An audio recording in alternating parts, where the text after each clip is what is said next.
Hi hello. நாம் இன்றைக்கி அயலை மீனில் ஒரு பீரை வைக்கிறது, அதாவது கேரளா ஸ்டைலில் ஒரு கூட்டு வைக்கிறோம். அதுக்கு தேவையான பொருட்கள்லாம் கொடுத்துருக்கேன். ஒரு 4-5 பல் வெள்ளைப்பூடு எடுத்து பொடியாக வெட்டி வச்சுக்கோங்க. அப்புறம் கொஞ்சம் வெங்காயம், பச்சை மிளகாய் வெட்டி வச்சுக்கலாம். கொஞ்சம் கருவேப்பிலை. அரைக்கிறதுக்கு தேங்காய், மிளகாய் வத்தல், மஞ்சள் பொடி, ஒரு துண்டு இஞ்சி, கொஞ்சமாக வெந்தயம் வறுத்து பொடிச்சது கொஞ்சமாக.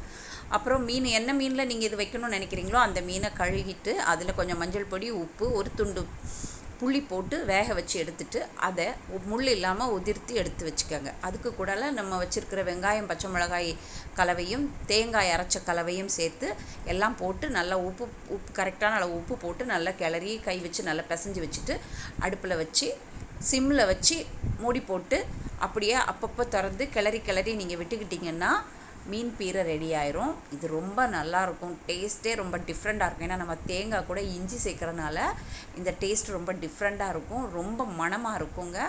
சாப்பிட்றதுக்கு ரொம்ப நல்லாயிருக்கும்.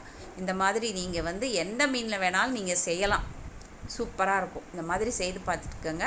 அடுப்பில் வச்சுட்டு இந்த மாதிரி தாளித்து கொட்டிக்கோங்க. அது இன்னும் நமக்கு ரொம்ப நல்ல ஃப்ளேவர் கிடைக்கும். நல்ல ஒரு மணமும் டேஸ்ட்டும் கூட இன்னும் நல்லா கிடைக்கும். இந்த மாதிரி அடிக்கடி கிளறி மூடி வச்சு கிளறி விட்டுக்கிட்டிங்கன்னா நல்லா உதிர்ந்து ஒரு கூட்டு மாதிரி கிடைக்கும். ரொம்ப டேஸ்ட்டாக இருக்கும். வீடியோ பிடிச்சிருந்தா லைக் பண்ணுங்கள், ஷேர் பண்ணுங்கள், கமெண்ட் பண்ணுங்கள். மறக்காமல் சப்ஸ்கிரைப் பண்ணுங்கள். இந்த மாதிரி நீங்களும் செய்து பார்த்துட்டு கமெண்ட் பண்ணுங்கள். உங்களை இன்னொரு நல்ல ரெசிப்பியில் சந்திக்கிறேன். பாய்.